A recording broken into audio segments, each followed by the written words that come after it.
I see a lot of horses. I see them coming from everywhere. And I see every breed, every type, every color, every size. I see horses that people paid hundreds of thousands of dollars for. And literally I see horses that people gave me, okay? But there's one thing in common with all of them.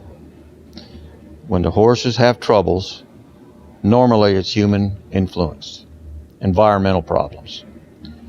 Now, that doesn't mean the people are bad. What that means is the people are just not savvy. They're not informed, and they're not knowledgeable on what to do.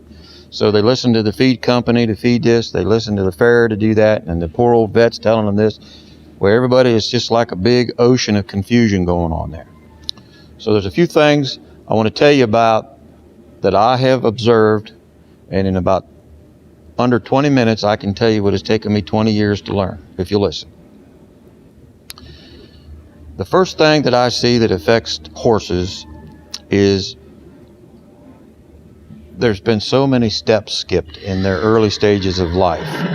People have not done the proper in-hand work and have not developed trust. They have not developed relaxation. They have not developed the horse to yield, okay? Well, without that, nothing's going to work, okay? So most of the horses that are troubled are either they're afraid or they're confused. Well, the reason they're confused is because they're afraid. Why are they afraid? Because they think they're going to die. They don't know what's going on. So don't overlook the importance of in-hand work. Develop connection with your horse. Get that horse to where he's very honest and very trusting and very reliable in hand. Keep the saddle off his back until you get that all worked out. People get in too big a hurry putting that saddle on their back. And that comes from experience. I'll tell you, my horses do very good, but we spend literally almost 70% of our time in hand before we put that saddle on their back. Okay, so shortcuts in early stages in life. 1. 2, what they're fed. The people are giving them racehorse feed, high energy, and expect them to be as calm as a milk cow. Well, the horses come in here, they've been fed, they've been buying expensive feed, they're buying all kinds of stuff. But guess what? It's not what they need. A horse is made to forage, eat off the ground, grass, okay? So grains are something that he didn't evolve with. So that's a lot of energy and a lot of calories that his body and his system really isn't made to produce. You know, it can't convert that well, okay? So the first thing we do when we get a horse in here, he's got all kinds of crazy energy, and he's chewing wood, and he's doing all kinds, because he's just nutritionally depleted, okay? He's not metabolically balanced, okay? So make sure you get your horse nutritionally sound, okay?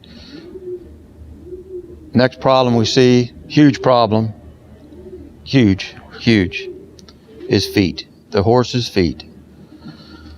I've got a museum over here of nails on the wall where I've got shoes hanging that I've pulled off of horses that you just cannot believe some of the contraptions we've pulled off of horses' feet.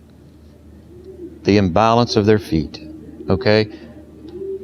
The horse's feet hurt. They've had shoes on. They've had all kinds of contraptions and different ways of looking at things. And it takes us a long time to get that horse's feet balanced, okay? So there's a lot of influences to that horse's usability with his feet.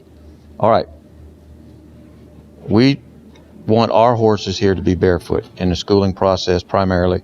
They're all barefoot. I don't want shoes on them. I want the bottom of their feet tough. I want them going along barefooted. I want them feeling good about their feet. Well, we pull the shoes off. It takes us a while to develop a balanced hoof. Now, we've done all kinds of videos on hoof balance. You'll have to go watch those. But it's important, because when that hoof's out of balance, that sends a chain reaction up through his body. If his foot's crooked, not right, that might affect pain in his neck or pain in his back or pain in his hip. That that it's a chain reaction of things that go on with that horse that starts out with imbalanced feet. So if you've got a guy doing your feet, I'm sure he's a nice guy and I'm sure he's very friendly and all this and that, but if he doesn't know how to balance a horse's foot and put that horse in balance, don't get him. And if he wants to argue about it, don't even have the conversation. That foot must be balanced. There's no exceptions, okay? And with that, I'll tell you that those things right there are human related, human problems. If the horse gets sick, well, he's had a blanket on. He doesn't have proper hair. He doesn't have enough natural elements to take care of himself because humans have interfered and gotten in the road. So, you know, we don't do blankets because we want that horse to hair up. We want him to take care of himself. All right, so think about that as you move forward. Is just try to think about how God made that horse and how he's going to survive and take care of himself the best he can. And try not to allow human interference to create problems in that horse. Because if he's afraid, it's because somebody's probably earned his trust. If he's sore, it's because somebody trimmed his feet crooked. If his belly hurts, it's because somebody probably fed him the wrong stuff. Now, it doesn't mean all those people are bad. It's just that maybe they didn't know what to do and they thought they were doing what was right. And that's why we're doing this video. It's just to try to help you navigate this in a way and be very practical and be very safe about it and bring the best out in your horse and to do it in a very kind, very humane way and not be forcible. This is Ted at the Windy Hill Farm and Handy Horseman YouTube channel. Be sure to subscribe to our channel. Hit little subscribe, and up there's a little bell next to subscribe. Hit that, and you'll get a notification every time we do a new video. And if there's any comments or any suggestions you want to make, go down in the comments. I'll try my best to answer your comments and questions. And also, visit our website for our farm, windyhillfarm.net. We got lots of information there and horses for sale. And then there's another website, handyhorseman.com, which has all of these horsemanship videos in one place that you can look at. And it's very helpful, and it's a good source of information for you all to try to learn to bring the best out in your horse and not be forcible about it.